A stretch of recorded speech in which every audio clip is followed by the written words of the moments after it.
Je vis à Lhasa depuis 17 ans et j'ai fait mes études à Darjeeling pendant 4 ans. Donc ça fait 21 ans que je suis dans l'Himalaya. Et aujourd'hui, je suis guide de montagne,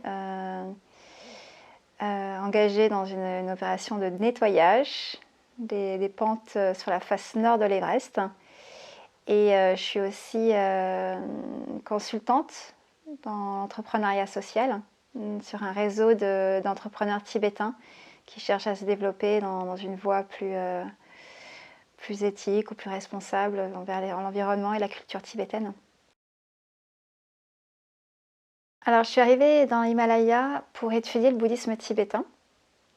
C'est d'ailleurs pour ça que j'ai passé 4 ans à étudier le bouddhisme dans le milieu de moines tibétains, dans les collines de thé de Darjeeling. Et c'est là que j'ai appris la compassion avec mon maître de méditation qui m'a mis sur la voie de l'entraînement de l'esprit. Comment justement aborder toutes les expériences, les situations avec une intention justement d'ouvrir son cœur et de devenir un acteur aussi du changement pour prendre soin de ce qui nous entoure et être à l'écoute et accueillir. Donc c'est à partir de cette énergie que je suis arrivée chez les nomades au Tibet. Et mon maître de méditation était lui-même un nomade. Et c'était un grand plateau, donc à ce moment-là, il n'y avait pas vraiment de montagne.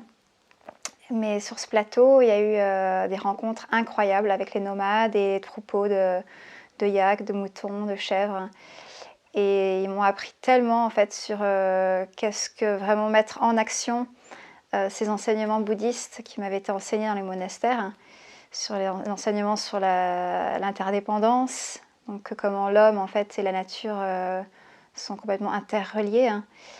Et cette harmonie qui respire en fait dans les actes des nomades, l'harmonie dans la relation entre homme-nature.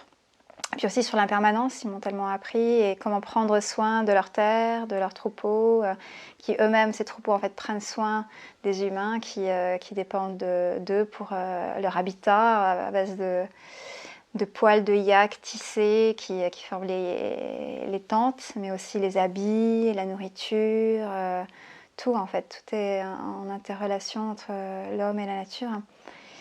Et puis après, petit à petit, comme il fallait bien que je travaille, je me suis mis à être guide en montagne, parce qu'il y a beaucoup de montagnes dans l'Himalaya. Donc je suis devenue guide de trekking, et puis après, petit à petit, guide de moyenne montagne. Enfin, moyenne montagne, c'est à partir de 5000 dans l'Himalaya, et puis après 6000, 7000, 8000, et puis jusqu'à l'Everest, qui est devenu mon terrain d'entraînement de l'esprit, avant tout.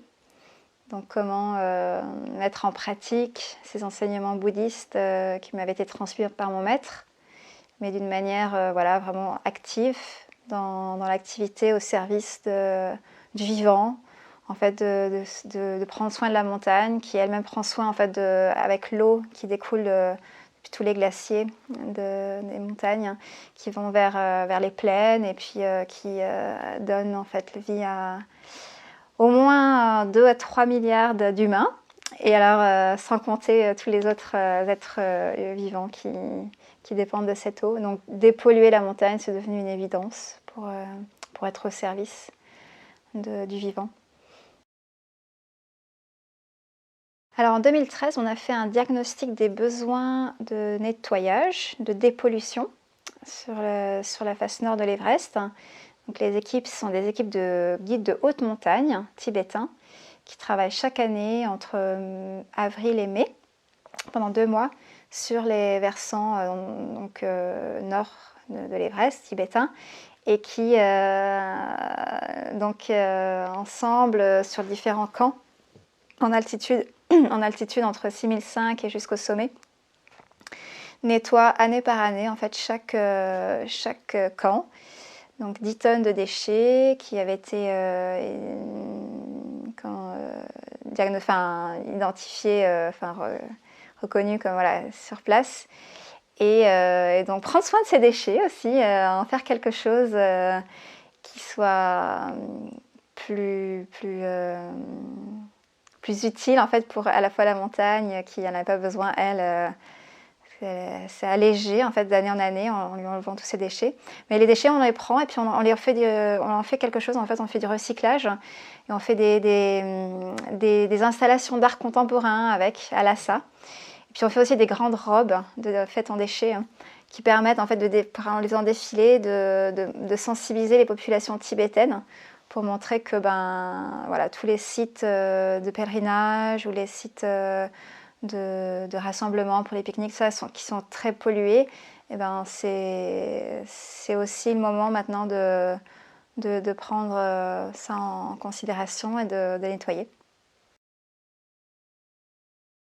On va partir de là où on est, dans une action locale autour de soi évidemment, hein. Ça me semble être en phase avec des réalités, simplement pas dans une défense d'une cause qui paraît peut-être lointaine et qui en fait permet pas vraiment au quotidien d'incarner ou de matérialiser cet élan premier de vouloir faire une action qui a du sens pour soi. Donc je dirais en fait simplement partir des toutes petites choses qui entourent nos vies et comment on peut prendre soin en fait simplement dans cette relation de qu'est-ce que je peux donner à ce qui m'entoure, que ce soit sur le plan humain ou l'environnement, pour que justement cette relation de cercle vertueux en fait, qui revienne vers soi en fait sous une forme qui va évidemment nourrir de plus en plus chaque jour un peu plus, et qui fait que ça donne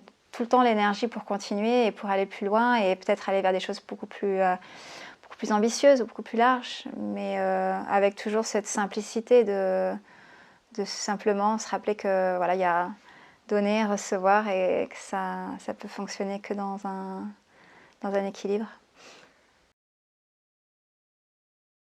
Les événements les plus marquants de mes dernières années de vie, c'est la manière dont je m'approche du sommet de l'Everest, parce que c'est quand même des moments assez intenses.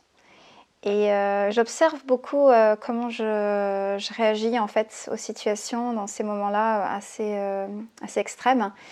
Et notamment, par exemple, en 2017, j'étais sur le point d'atteindre le sommet pour la 3e fois de l'Everest. Et la veille de mon arrivée sur le sommet, je vois un Australien que je connaissais déjà qui est mort. Voilà, il est là, il est accroché à la corde et il ne bouge plus. Donc non seulement il ne bouge plus, mais en plus il venait juste de mourir, donc il n'y avait personne qui l'avait encore mis de côté. Ce qui fait qu'en fait pour passer sur le chemin, il fallait l'enjamber. Donc, ou alors en tout cas se déclipper. Et là, ça m'a vraiment mis face à ma propre mort, face aussi à ma relation à la mort de l'autre, dans le sens où... est-ce que ça me concerne ? Bah oui, ça me concerne finalement. Il est là, il est sur mon chemin.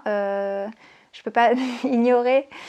Et je ne peux pas ignorer la mort. Et en fait, dans cette quête d'aller au sommet de l'Everest, il y a quelque chose comme en fait vraiment dépasser sa limite au sens de non, j'ai pas de limite. Je peux aller toujours plus haut et même si j'ai plus d'oxygène, je me débrouille pour en avoir avec un masque. Et c'est cette idée en fait vraiment de ne pas savoir accepter sa limite qui m'a complètement fait un déclic à ce moment-là, de me dire oui, en fait, moi je suis vraiment comme ça. Là déjà j'ai envie de remercier toi, Steven, parce que voilà, c'est ce qui me permet d'être à cet instant en vie dans le partage. Et mon besoin de partage est très grand et j'ai envie de contribuer en fait, donner par simplement voilà, un échange d'expériences. Et tous ceux et celles avec qui justement j'ai l'occasion de pouvoir échanger, partager, voilà, je les remercie parce que c'est eux qui me font en fait devenir celle que j'ai envie de devenir, c'est-à-dire une personne qui est capable justement de donner aussi, pas que par l'action, mais aussi par l'échange par la parole, ce qui est très récent, très nouveau pour moi en fait.